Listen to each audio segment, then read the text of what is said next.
त्याची चौकशी पोलीस अधिकाऱ्यांच्या माध्यमातून जी केली जात आहे त्याची माहिती 2 दिवसामध्ये आपल्यापर्यंत पोहोचलेली आहे। ही BHRच्या एकूण 9 राज्यांमध्ये ब्रँचेस आहे। ह्या ठिकाणी त्याच्या ठेवीदारांची सभासद संख्या 28,000 ठेवीदार सभासद आहे। शेअर होल्डर जे आहे त्याचे 25,000 शेअर होल्डर आहे आणि नॉमिनल शेअर होल्डर 1,50,000 आहे।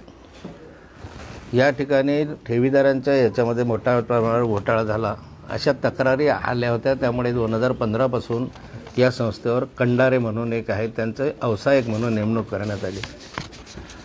नंतरच्या कालखंडामध्ये ठेवीदारांच्या असं लक्षात आलं की आमचा पैसा सुरक्षित नाही, म्हणून 2017ला ठेवीदारांच्या संघटनांच्या माध्यमातून किंवा ठेवीदारांच्या माध्यमातून एक आंदोलन वर्षभरासाठीच आंदोलनात्मक भूमिका त्यांनी घेतली।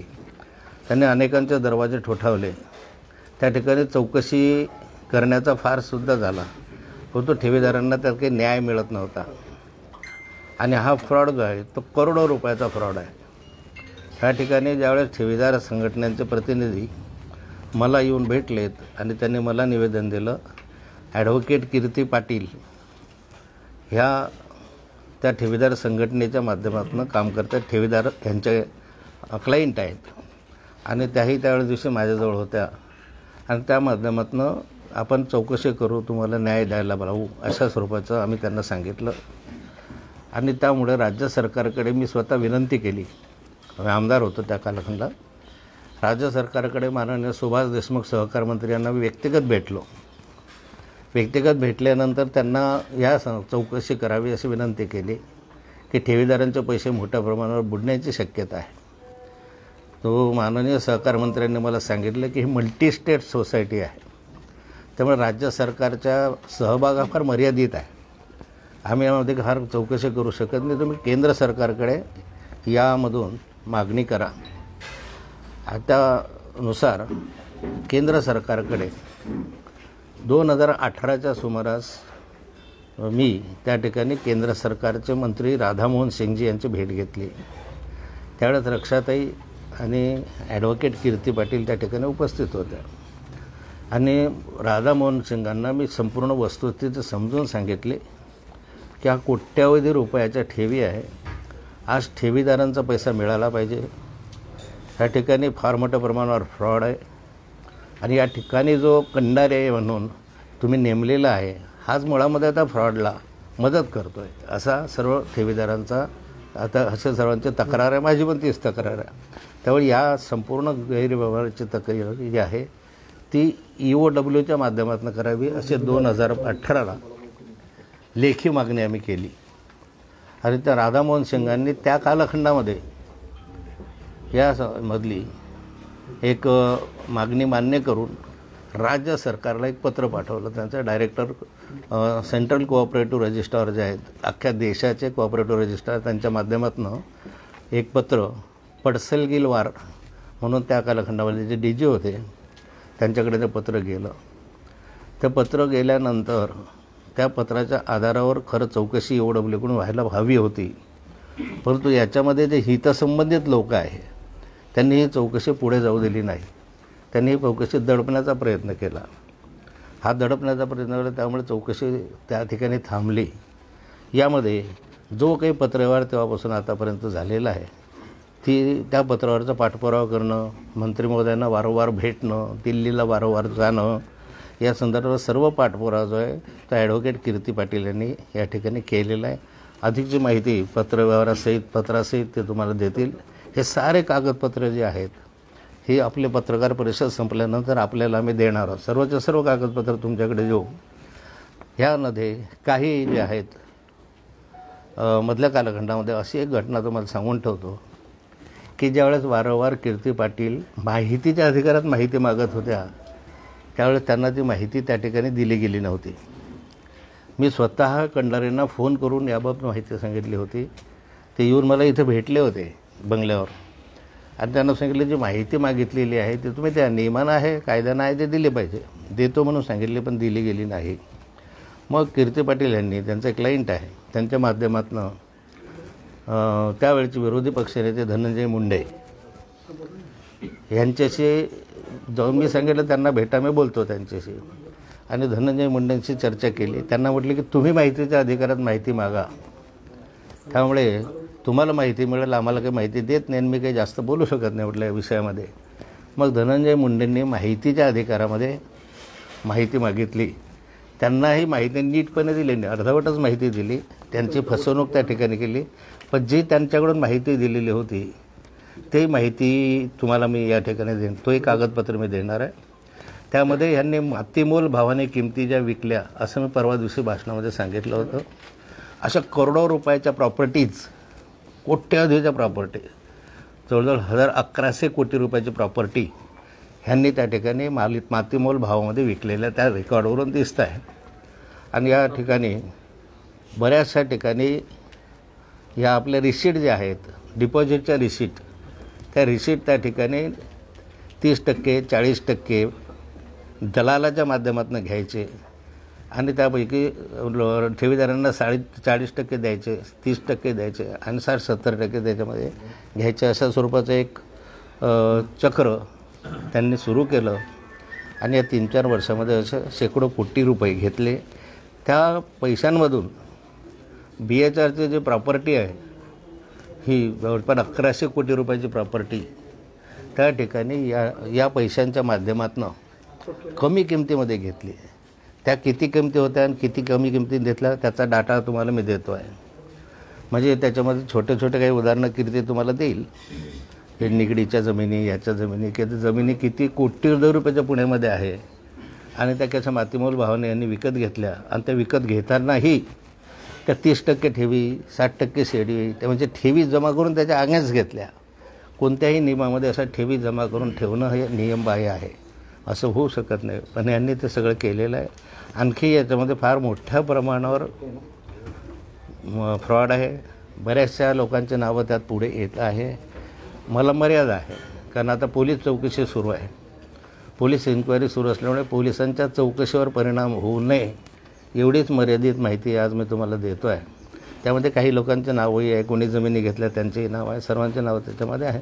पण अजून डीपमध्ये यामध्ये जे काही नावं आहेत त्याच्यामध्ये बरेच मोठे नावं आहेत, जे माझ्या माहितीप्रमाणे ते कन्फर्म आता पोलिसांकडून होतील. आणि कन्फर्म झाल्यावर तुम्हाला त्याची माहिती या ठिकाणी मिळणार आहे. कीर्ती पाटलांचं मी अभिनंदन करतो या ठिकाणी, खास करून की तिने याचा फार पाठपुरावा केला. आणि माझीही शासनाला विनंती आहे, कीर्ती पाटलांची विनंती आहे की या एवढं झालं, सगळी चौकशी होईल, सगळं होईल, पण ठेवीदारांना काय? शेवटी ठेवीदारांचा पैसा हा ठेवीदारांना परत मिळाला पाहिजे. म्हणून एक तर ह्या सगळ्या प्रॉपर्टीज ज्या आहे त्या जमा करून त्याची लिलाव करून त्याच्यातला पैसा हा ठेवीदारांना परत दिला पाहिजे. त्यामध्ये काही कमी पैसा पडत असेल तर सरकारने मदतीचा हात दिला पाहिजे. जसा पेन अर्बन बँक आहे, त्यामध्ये याच्यामध्ये सरकारने बऱ्याचशा ठिकाणी पैसा दिला, त्या ठिकाणी मदत म्हणून दिले. बऱ्याचशा बँकांची अशी आपल्याकडे माहिती आहे की त्या बँका बुडायला लागल्यानंतर ठेवीदारांचा पैसा परत देण्यासाठी सरकारने मदत केली. या ठिकाणी सुद्धा तशा स्वरूपाची मदत मिळावी अशी आम्ही सरकारकडे मागणी करणार आहे. माझी स्वतः जर पाहिलं तर माझी मागणी राहणार आहे सरकारकडे की हा तपास लवकरात लवकर पूर्ण व्हा. लवकर होईल असं वाटत नाही, म्हणजे फास्ट केला तरी याला मला वाटतं 2-3 महिने लागते. इतका मोठा आहे, कारण 2 ट्रक माल तर आपलं हे तर त्याने कालच घेऊन गेलेलं आहे. तुम्हाला बाकीचं काही सांगण्याची गरज नाही आहे. त्या ठिकाणी अनेक बनावट कागदपत्र सापडले, बनावट स्टॅम्प सापडले, बनावट सिक्के सापडले. महानगरपालिकेचे काही कागदपत्र त्या ठिकाणी मिळाले. जिल्हा परिषदेचे काही महिला बाल विकास खात्याचे काही कागदपत्र त्या ठिकाणी मिळाले. बनावट आधार कार्ड जे आहेत त्या ठिकाणी मिळाल्याचं वर्तमानपत्रामध्ये आपण वाचलं. अशा ठिकाणी आणखीही खोदल्यानंतर हे खूप माहिती मिळणार आहे. याबरोबरीला या BHRचे ह्याच्यामधल्या 2-3 सोसायट्यांचे संबंध आहे. ज्या सोसायट्यांच्या माध्यमातून इथला पैसा त्या सोसायटीत गेला, त्या सोसायटीत 2 महिने ठेवला गेला, नंतर तो इकडे परत आला, असा म्हणजे ब्लॅकचा व्हाईट करण्यात आला. अशा स्वरूपाचे पण कागदपत्र आहेत. याच्यात काही प्रमाणात तुम्हाला आता माहिती देतो, नंतर पूर्ण माहिती तुम्हाला पुढे देता येईल. कीर्ती पाटील तर देईल तुम्हाला या माहिती. आणि नंतर तुम्ही मला काही विचारलं त्याचं उत्तर आपण देऊया. क्रोनॉलॉजी सांग. 2015 मध्ये संचालकांनी केलेल्या बेकायदेशीर व्यवहारामुळे Bhaichand Hirachand Raisoni multistate cooperative society ही बुडीत गेल्याचे निष्पन्न आले। त्यानंतर लगेच तेथे अवसायकाची लिक्विडेटर कंडाळे यांची अवसायक म्हणून नियुक्ती करण्यात आली। ॲक्टने आपल्या अवसायकाला त्या ठिकाणी ठेवीदारांच्या हितासाठी निर्णय घेण्यासाठी बसवले असताना उलट अवसायकानेही तेथे बऱ्याच मोठ्या रकमेची पैशांची अफरातफर केली व ठेवीदारांचे नुकसान केल्याचे लक्षात आल्यामुळे अनेक ठेवीदार व ठेवीदार संघटना यांनी पुणे सहकार आयुक्त त्याचप्रमाणे ज्या ठिकाणचे ठेवीदार आहेत त्या ठिकाणचे कलेक्टर, काही मंत्री, त्याचप्रमाणे दिल्ली येथे स्वतः जाऊन तक्रारी केल्या। परंतु यामध्ये काही बड्या लोकांचा समावेश असल्यामुळे त्या तक्रारींचा पाठपुरावा करण्यात आला नाही। ज्यावेळी ठेवीदार संघटना व काही ठेवीदार हे खडसे साहेबांकडे आले असता काही ठेवीदार माझ्याकडेही क्लायंट म्हणून आलेले होते, त्यामुळे खडसे साहेबांच्या मदतीने मी समक्ष दिल्ली येथे जाऊन 14 जून 2018 रोजी राधामोहन सिंग यांची भेट घेतली व त्यांना सर्व डिटेल अर्ज की अवसायकाने कशा प्रकारे पैशांची अफरातफर केली, कशा प्रकारे त्याने नियमबाह्य अशा FD मॅच करून बँकेची प्रॉपर्टी विकली व त्याचप्रमाणे त्याच्या अवसायकाने स्वतः व त्याच्या आप्तेष्टांच्या हिताचे निर्णय घेतले। जरी तो ॲक्च्युली तो ठेवीदारांच्या हितासाठीचे निर्णय घेण्यासाठी भाग होता, तरीही त्याने अशी बेकायदेशीर कृती केली। या संदर्भातले डिटेल लेटर मी राधामोहन सिंगजी व सेंट्रल रजिस्ट्रार आशिष भुटानी यांना त्या ठिकाणी दिले होते। त्यावेळी रक्षाताई खडसे व खडसे साहेबही माझ्याबरोबर होते। दिल्लीला हे खडसे साहेबांच्या पाठबळामुळे दिल्लीला हे लेटर दिल्यानंतर त्यानंतर लगेच 14 जून 2018 रोजी Dattaji Padsalgikar, commissioner of police from deputy commissioner of police of Mumbai त्यांच्याकडे सदर चौकशीचा पाठपुरावा करण्याचे लेटर पाठवण्यात आलं। त्यानंतर मुंबई EOW कडून ते सदर इन्क्वायरी ही जळगाव EOW ऑफिसकडे पाठवण्यात आली। जळगाव EOW ऑफिसशी मी कॉन्टॅक्ट केला असता, तिथे एक वेळा भेटायला गेले असता त्यांनी सदर कंप्लेंट ही LCB शाखेकडे वर्ग करण्यात आल्याचे मला कळाले। एवढ्या मोठ्या प्रचंड पैशांची अफरातफर असलेल्या कंप्लेंटचा गुन्हा हा EOW कडे न ठेवता LCB कडे का देण्यात आला हे एक मोठे प्रश्नचिन्ह आहे। त्यावेळी मी तिथे सदर गोष्टीचा पाठपुरावा केला व त्याचबरोबर 4 सप्टेंबर 2018 रोजी रक्षाताईंच्या मदतीने सुभाषजी देशमुख यांच्याकडे नवीन लिक्विडेटर अपॉइंट करण्याबद्दलचे लेटरसुद्धा दिलेले आहे। त्यानंतर 6 सप्टेंबर 2018 रोजी राधामोहन सिंग यांना चौकशी ही ED मार्फत व CBI इन्व्हेस्टिगेशन व्हावे असे देखील निवेदन करण्यात आलेले आहे। त्यानंतर 6 सप्टेंबर 2018 रोजी पुन्हा आशिष भुटानीजी सेंट्रल रजिस्ट्रार यांना BHR संबंधित माहिती आम्ही मागविली होती, परंतु तशी माहिती अवसायकाने आजतागायत आम्हाला पुरवलेली नाही। अवसायक त्या ठिकाणी बसला असताना सर्वप्रथम त्याने BHRचे किती असेट्स आहेत, BHRकडे किती ठेवी आहेत, BHRने किती सिक्युअर्ड लोन वाटले आहेत, किती अनसिक्युअर्ड लोन वाटले आहेत याचा आकडा त्याने घेण्यासाठी तो बांधील होता। त्यानंतर त्याने जी हवी ती कायदेशीर कारवाई त्याने करायला हवी होती, परंतु त्याने त्याला ड्युटीमध्ये दिलेले त्याने कार्य काहीही कंप्लीट केलेले नाही आहे। 2015 पासून ते आजतागायतचे स्टॅच्युटरी ऑडिट करण्यासाठी BHR अवसायकाने नाशिकचे अजय राठी यांची नियुक्ती केलेली आहे, परंतु त्यांच्याकडूनही स्टॅच्युटरी रिपोर्ट अजूनपर्यंत पूर्ण झालेला नाही। त्यांच्यामार्फत त्यांचे असे म्हणणे पडते की लिक्विडेटरने त्यांना संबंधित पुरेशी माहिती दिली नसल्याने त्यांचे ऑडिट पूर्ण झालेले नाही आहे। तर अवसायक असे का करतो आहे हे देखील एक प्रश्नचिन्ह आहे। त्याचबरोबर 11 सप्टेंबर 2018 रोजी लिक्विडेटरला मी समक्ष भेटले, काही ठेवीदार संघटनांचे अध्यक्ष देखील आम्ही भेटलो व त्यांना संबंधित माहिती विचारली असता त्यांनी उडवाउडवीची उत्तरं दिली।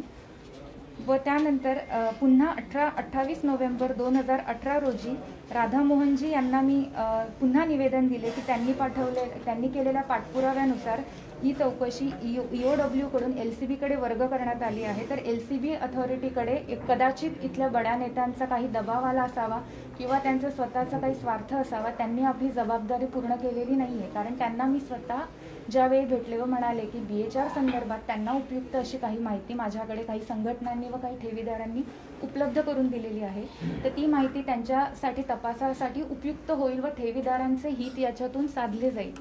परंतु त्यांनी जाणून बुजून मला प्रत्येक वेळी हेच सांगितले की मॅडम आमचा तपास सुरू आहे, येत्या 10-15 दिवसांमध्ये तपास पूर्ण झाला की आम्ही तुमच्यापर्यंत येऊ. हे असं सगळं सुरू असताना त्यांनी त्यांचा अहवाल सबमिटही केला, परंतु माझ्याशी काहीही त्यांनी कॉन्टॅक्ट साधला नाही.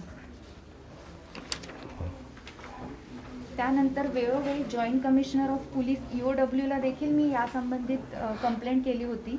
त्यानंतर 21 डिसेंबरला लिक्विडेटरला पुन्हा आम्ही इन्फॉर्मेशन मागितलेली होती. कारण याआधी लिक्विडेटर, मी, काही ठेवीदार संघटनेचे अध्यक्ष व काही ठेवीदार आम्ही सगळे असिस्टंट कलेक्टर गाडेलकर साहेबांच्या ऑफिसमध्ये बसलो होतो व त्यांना सर्व नियमांची आम्ही आठवण करून दिली व ते आम्हाला सगळे माहिती देण्यास कसे बांधील आहेत हे देखील सांगितले. कारण BHRच्या बायलॉजमधल्या 14व्या क्लॉजच्या 5व्या पॉईंटमध्ये लिहिलेलं आहे की every share holder, every member of the BHR is liable to get all the accounts of books and the related information regarding BHR, and they are liable to get the copies and they are liable to get the certified copies by payment of certain fees. तेव्हा लिक्विडेटरने मान्य करूनही लिक्विडेटरने आम्हाला त्या संबंधित काहीही माहिती दिली नाही. म्हणून पुन्हा आम्ही 26 डिसेंबर 2018 रोजी जॉईंट कमिशनर ऑफ पोलीस EOW-ला हे इन्व्हेस्टिगेशन LCB-कडून जरी तुम्ही झालेले म्हणतायत, पण त्याचा आम्हाला पुरेशी माहिती मिळाली नाही किंवा आम्हाला काहीही नोंद केली नाही. त्यामुळे हे इन्व्हेस्टिगेशन एखाद्या IPS ऑफिसर आणि स्पेशली फ्रॉम EOW ऑफिस मुंबईकडून व्हावं असं निवेदन दिलं. सदर निवेदन आम्ही central vigilance commission of new Delhi, त्याचप्रमाणे ADG CID Maharashtra, district magistrate and collector Jalgaon and superintendent of police Jalgaon यांनाही दिलं. सदर कार्य सुरू असताना 22 जुलै 2019 रोजी पुन्हा Narendra Singh Tomar, agriculture corporation and farmers welfare हे या मंत्री बदलले. हां, हे त्या ठिकाणचे मंत्री बदलले. राधामोहनजींच्या जागी नरेंद्रसिंगजी तोमर आले. त्याच्यामुळे त्यांनाही आम्ही इन्व्हेस्टिगेशन सेंट्रल अथॉरिटीकडून व्हावे असे निवेदन दिले होते. कारण याच्यामध्ये जवळजवळ 1600 कोटी रुपयांची अफरातफर असल्याचे आपल्याला निष्पन्न होते आणि याच्यामध्ये बऱ्याच बड्या लोकांचा समावेश असल्यामुळे या कार्याला सगळीकडून दबाव येण्याची शक्यता होती. त्याचप्रमाणे 22 जुलै 2019 रोजी रक्षाताईंच्या मदतीने आम्ही नरेंद्रसिंगजी तोमर, त्याचप्रमाणे अमित शहा यांना देखील ओपन इन्क्वायरीची मागणी केली. परंतु तसे काही अजून झालेले नाही आहे. पण त्यांच्याकडून आम्हाला आता आपल्याला जसं पॉझिटिव्ह दिसतंय की भाग्यश्री नवटके मॅडम हा या तपासाची चौकशी करत आहेत व आता सदर 2-3 दिवसांपासून इथे त्यांनी बऱ्याचशे कागदपत्र व पुरावे जमा केलेले आहेत. तेव्हा यातून आता ठेवीदारांना नक्कीच न्याय मिळेल अशी आशा आहे. सदर सुरू असताना जसे व्यावसायिकाच्या लक्षात आले की आता या गोष्टींचा पाठपुरावा चांगल्या पद्धतीने आणि व्यवस्थित चिकाटीने होत आहे, त्याचप्रमाणे व्यावसायिकाने व्हॉलंटरी रिटायरमेंटची प्लॅनिंग केलेली होती की जेणेकरून त्याने व्हॉलंटरी रिटायरमेंट घेऊन तो यातून सुटून जाईल. तेव्हाही आम्ही त्याच्या रिटायरमेंट थांबवावी असे लेटर खडसे साहेबांच्या मदतीने दिल्लीला दिले व त्यामुळे आज अजून तो व्हॉलंटरी रिटायरमेंट करू शकलेला नाही आहे व त्याने केलेल्या बँकेतल्या अफरातफरांची चौकशी आपल्याला इझिली करता येईल. हे सगळं झाल्यानंतर 11 जुलै 2020 रोजी जेव्हा मला भाग्यश्री नवटके मॅडम यांच्याकडून पोलीस अधीक्षक कार्यालय जळगाव इथून समन्स आला, तेव्हा मला कळाले की आधीच्या अहवालामध्ये LCB ऑफिसर यांनी लिहिलेले आहे की त्यांनी ॲडव्होकेट कीर्ती पाटील यांना बोलावले पण त्या जबाब देण्यास आलेल्या नाहीत, असं माझ्याबद्दल खोटी माहिती माझ्याशी कोणताही कॉन्टॅक्ट न साधून त्यांनी लिहिलेली आहे. त्यामुळे मी त्याबद्दलही कंप्लेंट केलेली आहे की त्यांची चौकशी व्हावी. आता यामध्ये काय 3-4 गोष्टी महत्त्वाच्या आहेत. एक तर राधामोहन सिंग कृषी मंत्री, सहकार मंत्री असताना त्यांनी लेखी स्वरूपामध्ये हिची चौकशी EOW-कडून करावी असे आदेश त्यांनी केलेले होते. म्हणजे 2018लाच हा आदेश झालेला होता EOW, तर त्याच्या आदेशाची प्रत तुम्हाला या ठिकाणी मिळेल.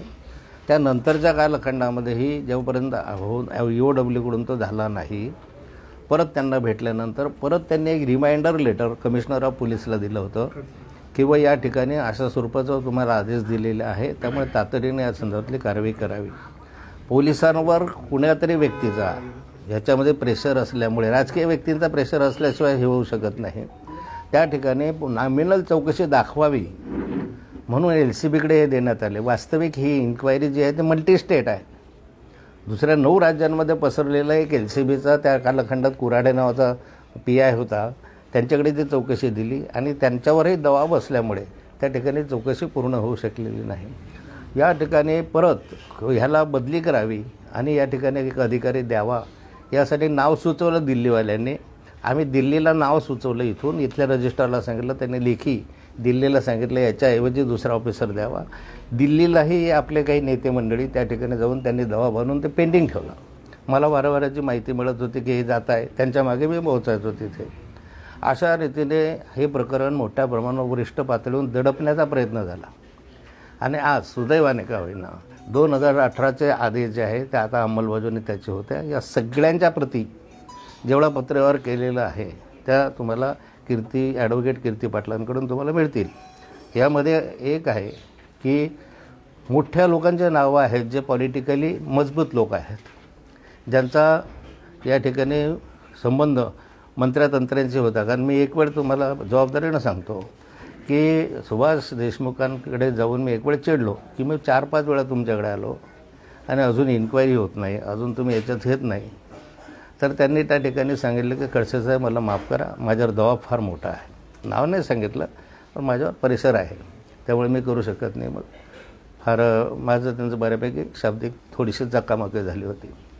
आता या इथपर्यंत ही चौकशी आलेली आहे. अजूनही यामध्ये जमिनीचे गैरव्यवहार झालेले आहेत त्याची एक यादी तुम्हाला आता काही छोटी म्हणजे तात्पुरत्या प्रमाणात देतो, बाकी तर मोठी यादी आहे. त्याच्यामध्ये काही जामनेरकडची प्रॉपर्टी आहे, काही पुण्याची प्रॉपर्टी आहे, काही जळगावची प्रॉपर्टी आहे, काही जमिनीचे व्यवहार त्याच्यामध्ये झालेले आहे. हे सगळे असं बोलत नाही तुम्हाला, त्याचे कागदपत्र आता थोडक्यात तुम्हाला देतो. नंतर डिटेल कागदपत्रही आहे, डिटेल नावं पण आहे, डिटेल त्याच्या चौकशी पण ते पोलिसांच्याच माध्यमातून तुमच्यासमोर यायला पाहिजे असतं. ते माझ्या सोडून आलं तर ते त्या पोलिसांच्या कामामध्ये हस्तक्षेप झाल्यासारखं होईल. मी फक्त एवढंच सूचित करतो की ह्याच्यामध्ये जवळपास आपल्या भागामधले जे आहेत लोकांनी ह्यांनी काय झालं म्हणतं हात धुवून घेण्याचा प्रयत्न हा केलेला दिसतो आणि ठेवीदारांचे त्यामुळे फार मोठे हाल झाले. अपेक्षा करूया आणि आमचे दोघांतिघांचं आमचं ठरलेलं आहे की जोपर्यंत ठेवीदारांना न्याय मिळत नाही, जोपर्यंत ठेवीदारांचा पैसा मिळण्यासाठी सरकार किंवा माध्यमांना तयार होत नाही तोपर्यंत सरकारचा संघर्ष करावा, पैसा मिळून द्यावा. कोणत्याही मार्गाने द्यावा. गोरगरीब माणसं आहे, गरीब माणसाचा पैसा आहे, कोणाचा त्या ठिकाणी 5,000 आहे, कोणाचा 25,000 आहे, इतकं छोटा अमाऊंट आहे. संसार उद्ध्वस्त झाले, लग्न वेळेवर होऊ शकले नाही आणि त्यांच्या नावाखाली विवेक ठाकरेसारखा एखादा दलाल तयार होतो. असे आणखी काही दलाल आहे त्याच्यामध्ये नावं आहेत, तर त्याची चौकशी व्हावी अशी मी विनंती करतो आहे, सरकारकडे करतो आहे की आता कोणत्याही दबावाला न पडता, कोणत्याही प्रकारची वाढबीड न ठेवता ह्याची संपूर्ण नीटपणे चौकशी करून तथ्य जे आहे ते जनतेसमोर आणावं. ते कागद आपल्या कॉपीज द्या सगळ्या. भाऊ म्हणजे केंद्राने आदेश दिले होते मात्र त्यावेळी तात्कालिक राज्य सरकारने हे प्रकरण दाबलंय असं. हो निश्चित. ह्या कागदपत्रावर असं दिसतंय तुम्हाला, मी देतोय ते कागदपत्र, त्यावर केंद्र सरकारने राधामोहन सिंगांनी रजिस्ट्रारने लेखी पत्र दिलेलं आहे राज्य सरकारला, कमिशनर ऑफ पोलीसला दिलेलं आहे की ही चौकशी EOWकडून करावी त्या काळात. त्याच्यानंतर होत नाही तोपर्यंत ॲडव्होकेट कीर्ती पाटील त्याच्या मागे राहिला की होत नाही. LCBकडे पाठवले, हे रेकॉर्ड आहे. LCBनं चुकीची दिशाभूल करणारी माहिती दिली की ॲडव्होकेट कीर्ती पाटील आम्हाला भेटल्याच नाही, तिला बोलवलंच नाही तर भेटणार कशी. म्हणजे इथे दबाव होता कोणाचा तरी न होता ते त्या ठिकाणी की एकेकाला हे प्रकरण दडपायचं होतं. सुदैवानं आता ते वर आलेलं आहे, त्यामुळे बरेचसे याच्यामध्ये व्यवहार जनतेसमोर येतील. भाऊ त्यावेळी दबाव कोणाचा होता नेमका? आता खरं तर सरकारमध्ये त्यावेळी असेल सगळा विषय झाला. असा आहे, दबाव असेल तर तुम्ही समजू शकता सरकारमध्ये जे असतील त्यांचा दबाव होता ना. नाही, पण एक आता कोण होता? नाव काय? हो, आता याच्यात एक- मंत्री आता- होता, खासदार कोण होता, आमदार होता, काय होता? सर्व तुम्हाला बाहेर येईल. आज पोलीस चौकशी होऊ द्या, पोलीस चौकशीमध्येच त्या नाव बाहेर येणार आहे, रेकॉर्डला येईल. गोवा याचा एक विषय असा आहे की तुम्ही सांगता की जामनेरला प्रॉपर्टी आहे, नाशिकला आहे, मुंबईला आहे. आता एक माहिती समोर अशी आली की तिथं गिरीश महाजनांचं लेटर पॅड सापडलं. थेट नावं का येत नाही, म्हणजे घेतली जात नाही? जर लेटर पॅडाचं गिरीश महाजनाचं म्हणतात आहे तर बघा. थेट नावं का नाही येत? एखाद्याचं लेटर पॅड सापडलं म्हणजे तो त्याच्यात सहभागी आहे, म्हणजे सुतावून स्वर्ग गाठण्यासारखं होईल. माझे लेटर पॅड असतील समजा, एखाद्या कोणी चोरून नेले असतील, चोरून नेलं एखाद्याकडे माझं लेटर पॅड सापडलं आणि तो कोणी गुन्हेगारात दरोड्यामध्ये सापडला, त्याचा अर्थ असेल पोलीस ह्या गोष्टीचा चौकशी करता आहेत. तुम्ही जे सांगताय ना, ह्या लेटर पॅड तिथं कसे आले, महानगरपालिकेच्या वॉटर ग्रेस प्रकरणाचे सगळ्या फाईल्स वगैरे तिथं कशा आल्या, त्यांच्या कॉम्प्युटरमधून जे व्यवहार झाले तिथून पगार दिले जात होते. वॉटर ग्रेसचे पगार जे आहे सगळं मस्टर तिथून जात होतं, तिथून पैसा दिला जाता. ते रेकॉर्ड पोलिसांकडे आज उपलब्ध झालेलं आहे. महानगरपालिकेचा आणि जिल्हा परिषदेचा महिला बाल विकास खात्याचा शालेय पशु आहार त्याचं रेकॉर्ड उपलब्ध झालेलं आहे, जे अधिकृत आहे. पोलिसांनी जे सांगितलं ते त्यानुसार आता प्राथमिक अवस्थेमध्ये अजून आहे असं माझं म्हणणं आहे. माझं हे म्हणणं आहे की हिमनगाचं टोक आहे असं एवढंच दिसतंय तुम्हाला, अजून खूप येणार आहे आणि तुम्हालाही 2-3 महिने अजून ह्याच्यामधून बरीचशी माहिती हळूहळू उपलब्ध होणार.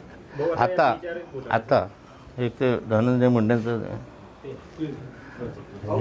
हे धनंजय मुंडेंना माहितीच्या अधिकारामध्ये दिलेले आहे.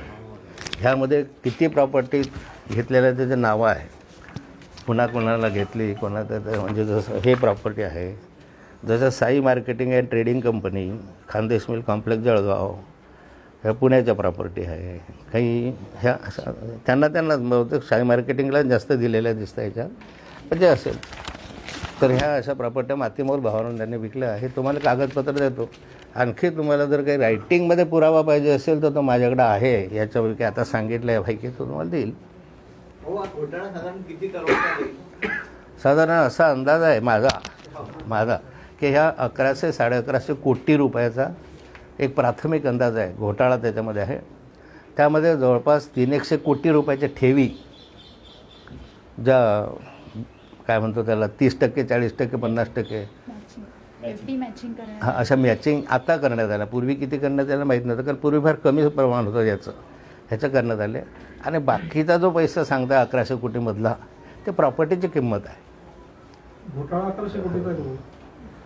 आता त्याचा अंदाज तर माझा अंदाज आहे हा की असा असू शकेल. कमी असेल थोडा, पण थोडा म्हणजे किती, 100 कमी असेल, 100 जास्त असेल. म्हणजे एकदम 1100चं 500 कोटी असं नाही आहे त्याच्यामध्ये. भाऊ, या 4 घोटाळ्याची जी धागेदोरी येत आता, ती नाशिकमधली मांजरपाडा जो प्रकल्प आहे जलसंपदाचा, त्याच्यानंतर समृद्धी हायवेचे जे कॉन्ट्रॅक्ट्स आहेत, महापालिकेचे जे स्वच्छतेचे कॉन्ट्रॅक्ट्स आहेत, त्याच्याशी जुळत आहेत, असं एक बेसिक माहिती समोर येते. पुराव्याशिवाय बोलणं मला योग्य होणार नाही. मी तुम्हाला आधीच सांगितलं, लांब मागा पुरावा हा घ्या पुरावा. त्यामुळे याची माहिती आहे, त्याची माहिती आहे, या आधारावर मी काही बोलायला तयार नाही. पोलिसांची चौकशी सुरू आहे. उगाच काहीतरी काढायचं आणि पोलिसांच्या इन्क्वायरीमध्ये डिस्टर्ब करायचं ही भूमिका मी घेणार नाही. उशीर लागेल, तो नावं येणार आहे ना, मला माहिती आहे 100% सगळंचं सगळं कोण आहे हे सगळं मला माहिती आहे. माझ्याकडे त्याचे बरेचसे कच्चे कागदपत्र पण उपलब्ध आहेत, पक्के मी पोलिसांना दिलेले आहे. परंतु आज मर्यादा आहे ना आपल्याला. उगाच आपण ते चांगलं चाललेलं आहे ते कशाला बिघडून राहायचं. एकदा एवढ्या दिवसामध्ये मोठ्या मेहनतीनं कीर्तीने त्या ठिकाणी प्रयत्न केला. तिचं खरं प्रयत्न आहे, तिचं अभिनंदन मी वारंवार केलं. कारण इतका पत्रव्यवहार ती करत बसली, इतके ईमेल, त्या मिनिस्टरला भेटा, ते इकडे सहकार मंत्र्यांना भेटा, वरच्या सहकार मंत्र्यांना भेटा, उठले की दिल्लीला जा, हे सोपं काम नव्हतं. ठेवीदारांच्या विनंतीला मान देऊन त्यांनी फार चांगलं काम केलं आणि पूर्ण रेकॉर्ड आज त्यांच्याकडे उपलब्ध आहे. मॅडम, आपल्या क्लायंटांचं नाव काय, म्हणजे किती क्लायंट्स आहेत आपले? तसं आता एक्झॅक्टली इथे नाही सांगू शकत. क्लायंट पर्सनली तर बरेच आहेत आणि त्याचबरोबर मी जेव्हा या कामाला सुरुवात केली तेव्हा जेव्हा EOW कडून लेटर आलं, दिल्लीकडून जसं माझ्या कंप्लेंटची नोंद घेण्यात आली, त्यानंतर नाशिक, पुणे, जळगाव अशा वेगवेगळ्या ठिकाणी असणाऱ्या ठेवीदार संघटना समितींचे अध्यक्ष स्वतः येऊन मला भेटले व त्यांच्याकडूनही बरीच माहिती आम्हाला या ठिकाणी उपलब्ध झाली आहे व सदर माहिती आम्ही पोलिसांनाही दिलेली आहे. चला हिंदी में सर क्या एक प्रश्न गिरीश महाजनांनी म्हटलेलं आहे की हे सगळे राजकीय एक दबाव आणणं म्हणजे राजकीय प्रकार आहे हा. तुम्ही कसं बघताय त्याला? मला हे बघा, माझं म्हणणं आहे की कुणीही या प्रकरणाकडे राजकारणाच्या पलीकडे जाऊन पाहावं. हा राजकारणाचा प्रश्न नाही. यामध्ये जे सत्य आहे, जे वस्तुस्थिती आहे, जे कागदपत्र आहे, त्या कागदपत्राच्या आधारावर बोलावं, निष्कर्ष काढावे आणि चौकशी करावी. नुसत्या कोणाच्या सांगल्यामुळे, जसं तुम्ही म्हटलं लेटर हेड आहे, मी तुम्हाला सांगितलं की लेटर हेड आहे म्हणून काय त्याच्यामध्ये धरला जातो असं नाही आहे. स्पष्ट आहे आपलं मत त्याच्यामध्ये. त्यामुळे यामध्ये जे असेल ते कागदपत्राच्या आधारावर असेल तर आपल्याला निर्णयापर्यंत येता येते. आणि मला तरी वाटतं की ठेवीदार इतक्या वर्षामध्ये आता रडकोंटी झाला, काहींनी आत्महत्या केला, काहींनी वरचा मार्ग साधला. आता तरी त्यांना काही लोकांना तरी न्याय मिळावा म्हणून आपण प्रामाणिकपणे या ठिकाणी प्रयत्न करणार आहे आणि करत आलेला आहे. नाहीतर आतापर्यंत तुम्हाला सगळी माहिती दिली असते आम्ही की EOWच्या चौकशीची ऑर्डर झाली, हे झालं, त्यावेळेस ऑर्डर झाली सांगता आलं असतं तुम्हाला. जेवढा पत्रव्यवहार आहे तो तुम्हाला रोज सांगता आलं असतं की असं झाला तसं झालं. पण योग्य वेळेस सांगितलेलं बरं आहे. हिंदी में जानना चाहेंगे दबाव आतापर्यंत जसा दबाव होता तसं यापुढे काही दबाव आला तर काही आपण करणार नाही. मला तरी असं वाटतं की सध्या तरी पोलीस जी चौकशी करत आहे ते कोणत्याही दबावाला भाडबीड न ठेवणारी यंत्रणा दिसते आहे आज. आणि दबाव येईल असं वाटत नाही मला. येईल कुणाकडून आता. त्या काळात तुम्ही सत्ताधारी पक्षाचे आमदार होते, तुमच्यापर्यंत पूर्ण तक्रारी आलेल्या होत्या, त्यावेळेस हा प्रकार का उघड झाला असा एक प्रश्न समोर येतो. उघड झाला नाही तर काय म्हणून तेव्हाच्याच आदेशाने कोणी अडकाठी आणली त्यावेळेस? अरे बाबा, हे सगळे आदेश त्याच काळातले आहे. 2018 त्या काळात, 2019 त्या काळात, 2020ला मी नव्हतो. सगळे जे आहे 2018-19 मी तुम्हाला सांगितल्याप्रमाणे सुभाष देशमुखांना मी भेटलो, त्यांच्यामध्ये बोलाचाली बऱ्यापैकी झाली. ते माझ्यावर नाराजही झाले. असं मी एक शब्द असा बोललो होतो त्यांना, ते माझ्यावर नाराजही झाले होते. पण शेवटी राधामोहन सिंगांना भेटलो, तोमर साहेबांना भेटलो, इतक्या वेळा भेटलो ना मी स्वतः. हो, त्यांनी जसं सांगितलं किंवा सुभाष देशमुखांनी सांगितलं की त्यांच्यावर खूप मोठं प्रेशर होतं. तर नेमकं कोणाचं प्रेशर होतं आता तर काही त्यांची आता फोन लावा त्यांना आणि विचारा की खडसे साहेबांनी असं सांगितलं. या संदर्भात किस तरह का घोटाला हुआ है? खोटं असेल तर सांगावं त्यांनी. और कितने का घोटाला हुआ? जलगांव BHR जो Bhaichand, Hirachand, Raisoni credit cooperative society है जो मल्टी स्टेट है, अभी उसकी EOW के थ्रू इंक्वायरी चल रही है. और ये EOW में ये जो सोसाइटी है 9 स्टेट में है. इसका जो है ना 9 स्टेट में इसका कारोबार चालू है. करीबन इसके भाई 2500 क्या कर बहुत हज़ारों के इसमें इसके सभासद भी है. तो खाली बढ़ला उस वजह से जहाँ इस सोसाइटी के जो सभासद है तो इसमें ठेवीदार सभासद 28,000 है. नॉमिनल शेयर होल्डर जो है 1,50,000 शेयर होल्डर्स है नॉमिनल, और जो परमानेंट शेयर होल्डर है वो 25,000 है. 1,600 करोड़ रुपए की डिपॉजिट्स इसमें रखे हुए थे. और ये पूरे के पूरे डिपॉजिट 2015 से इसमें हेरफेर हो गई. वहाँ का जो मैनेजिंग मतलब व्यवस्थापक था, मैनेजर था, उसने इसमें किया. कई लोगों से लेकर इन्होंने जो डिपॉजिट्स थे, 100 रुपये का डिपॉजिट 30 रुपये में बेचा, 40 रुपये में बेचा. एक ऐसा माहौल बनाया था कि ये क्रेडिट सोसाइटी डूबने वाली है. जो मिल रहा है वो भी आपको मिलने वाला नहीं है. लोगों ने फिर सोचा कि भाई 100 का है, अगर 50 मिलते होंगे तो 50 ही दे दो, 60 मिलते होंगे तो 60 ही, नहीं तो वे डूब जाएंगे, पैसे नहीं आएंगे. और इस डर से लोगों ने यहाँ ट्रांजैक्शन किया और ऐसे ट्रांजैक्शन का गलत फ़ायदा कुछ लोगों ने यहाँ उठाया. इसकी प्रॉपर्टी जो है करोड़ों रुपए की प्रॉपर्टी इसकी है. और ऐसे करीबन 1100-1200 करोड़ रुपए की इसकी जो प्रॉपर्टी है, वो प्रॉपर्टी भी ऐसे कम दाम में मैनिपुलेट करके इन्होंने अपने ही ग्रुप में ले लिया है. ऐसे बाहर के लोग नहीं आए खरीदी करने.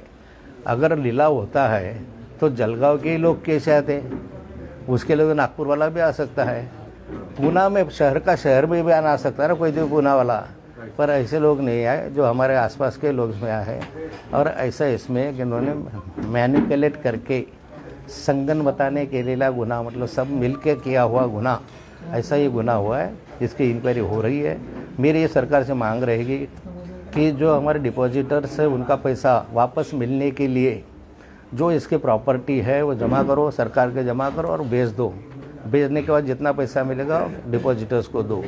इसमें अगर कम गिरता होगा पैसा तो ऐसे हमारे पास उदाहरण है महाराष्ट्र में कि पेन अर्बन बैंक है, ऐसी कई बैंक है जो डूब गई थी, तो उनके डिपॉजिट को सिक्योराइजेशन देने के लिए हर डिपॉजिटर्स को कुछ पैसा महाराष्ट्र सरकार ने अपने तिजोरी से दिया। काय आवाज़ करता है, अपने तिजोरी से पैसा दिया। और ऐसा सरकार ने भी ये डिपॉजिटर्स के लिए देना चाहिए, ऐसे मेरी बात है। इसमें कितने बड़े बड़े नेताओं के नाम आ सकते हैं?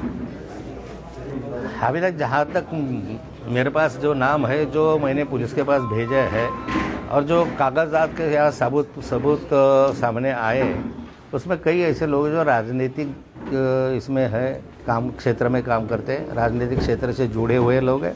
आखिर इसकी पुलिस इंक्वायरी चालू है, आज इसकी इंक्वायरी चालू है। अगर कुछ मैंने बताना चाहा तो इंक्वायरी में ये पहुंच सकता है, और इसलिए पुलिस इंक्वायरी के बाद ही नाम सामने आएंगे। हो, आता आपण या संदर्भात तत्कालीन मुख्यमंत्र्यांशी बोललो होतो, या संदर्भात आपण आताचे तत्कालीन मुख्यमंत्री यांच्याशी चर्चा केली आहे या विषयावर?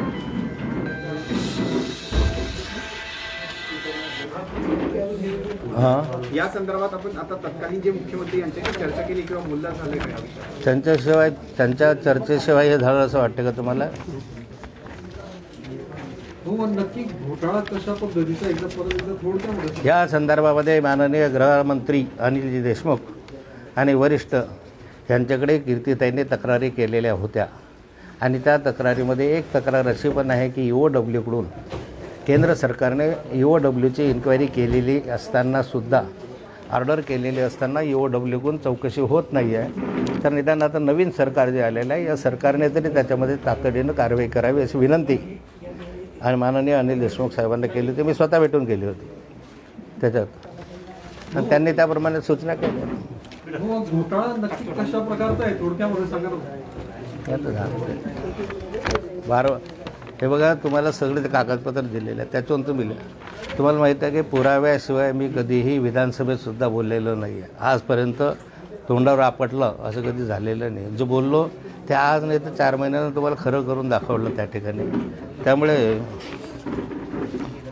आता बिगर पुराने लोकांनी माझ्यावर काय आरोप केले, म्हणजे मी पुराव्यानिशी आरोप करत गेलो, एकही मी असे केलेले नाही की बिगर पुराव्याने मी केलं, आणि लोकांनी माझ्यावर बिगर पुराव्याने आरोप केले। त्याचे परिणाम मी काय भोगले मला माहीत आहे की माझा किती छळ झाला, मला किती त्रास दिला गेला, आणि त्या पुराव्याला काही अर्थ नाही आहे। कोणा दावच्या बायकोबरोबर संबंध आहे, कोणाचे काही संबंध आहे, कुठले काय, पण ते बिगर पुराव्यासहित केलेल्या याची दखल सरकारने त्या काळात घेतली। आता तुम्ही सगळे पुरावे ॲडव्होकेट कीर्ती पाटील यांनी सरकारकडे दिलेले आहे। तत्कालीन राज्य सरकार ठेवीदारांना मदत करण्याला किंवा न्याय द्यायला अपयशी ठरलं असं म्हणता येईल? ठेवीदारांना न्याय द्यावा अशी वारंवार विनंती आम्ही स्वतः पत्र लिहून सरकारकडे केलेली आहे, परंतु यामध्ये ही चौकशी पूर्ण कशी होणार नाही किंवा चौकशीच होणार नाही। EOWला चौकशी 9 राज्यांची दिलेली असताना एखाद्या LCBच्या अधिकाऱ्याकडे चौकशी देणं हा काय प्रकार आहे? असं होऊ शकतं की हा LCBचा अधिकारी नाशिकला गेला, त्याला परवानगी आहे का नाशिकला चौकशी करायची? त्याला त्याच्या जळगाव जिल्ह्यामधले घेईल तो, बाकी हा तिकडे बऱ्हाणपूरला गेला मिळेल का परवानगी? त्याला स्पेशल अधिकारी पाहिजे। मग प्रकरण दडपण्याचा प्रयत्न केला गेला। हे कागदपत्रांसुद्धा 2018 पासून आम्ही भांडतोय, 18 पासून। चला, जय हिंद, जय महाराष्ट्र। बुलंद पोलीस टाइम्स, संवाद पोलीस आणि जनतेतील।